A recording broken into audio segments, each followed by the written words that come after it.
আসসালামু আলাইকুম বন্ধুরা।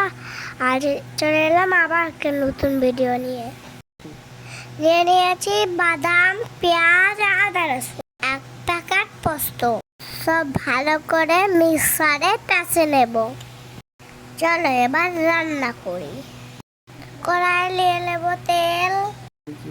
আগে থেকে আমি কবুতরের মাংস কেটে ধুয়ে নিয়েছি। ভালোভাবে ভেজে নেব। বেশ করে তেল দেবে, নাহলে এক্সট্রা গন্ধ লাগবে। এবার আমি নেড়ে চেড়ে ভালোভাবে ভেজে দেব। মনে রাখবে এক্সট্রা গন্ধ না যা পর্যন্ত ভেজে নেবে। দিয়ে দেবো স্বাদ মতো লবণ। এই পুরো ভিডিওটা দেখো, তবে বুঝতে পারবে কবুতরের মাংস কেমন করে রান্না করতে হয়। তোমরা কে কে এই কবুতর খেতে পছন্দ করো কমেন্টে জানিও। যারা যারা আমার ভিডিও ভালোবাসো এখনই লাইক, কমেন্ট, শেয়ার করো। সাবস্ক্রাইব করতে ভুলবে না কিন্তু। ABCDEFGHIJKLMNOP QRSTUVWXYZ।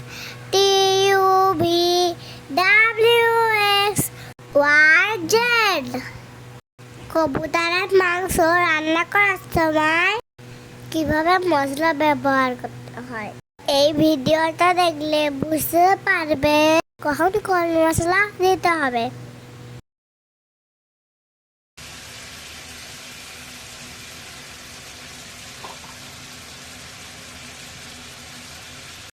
আমি এখানে দিয়ে দেব পেঁচে রাখা আদা, রসুন, পেঁয়াজ, বাদাম। সব ভালোভাবে একসাথে নেড়ে চেড়ে ভেজে নেব, যেন আদা, রসুন আর পেঁয়াজের গন্ধ না আসে।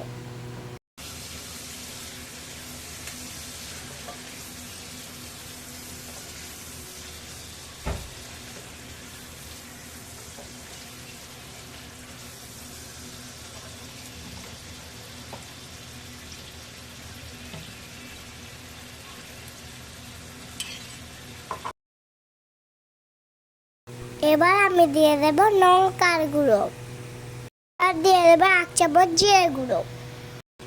আমি কিন্তু জিরে গুঁড়ো ভেজে গুঁড়িয়ে নিয়েছি। সামান্য পানি দিয়ে কষে নেব। এখানে আমি হলুদ গুঁড়ো ব্যবহার করব না।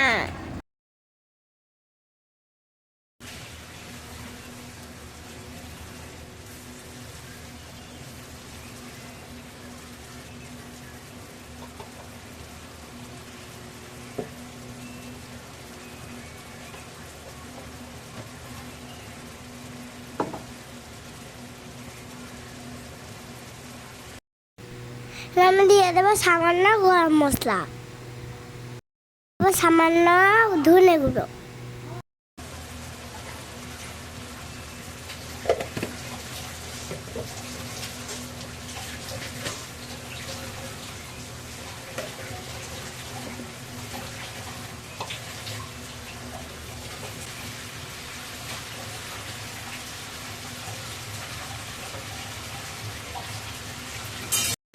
আমি সামান্য পানি দিয়ে আবার কষে নেব। কবুতরের মাংস রান্না করলে অনেকক্ষণ ধরে কষে নিতে হয়।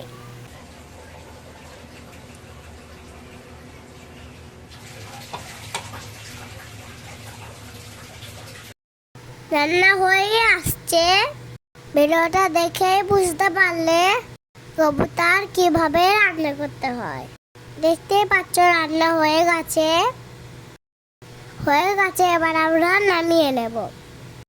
বাই, আসসালামু আলাইকুম। দেখা হচ্ছে পরের ভিডিওতে। পাশে থেকো, সাথে থেকো, লাইক, কমেন্ট, শেয়ার করো। রেসিপি পুরো হোটেলের রান্নার মতন হয়েছে, দেখেই তোমরা বুঝতে পারছো।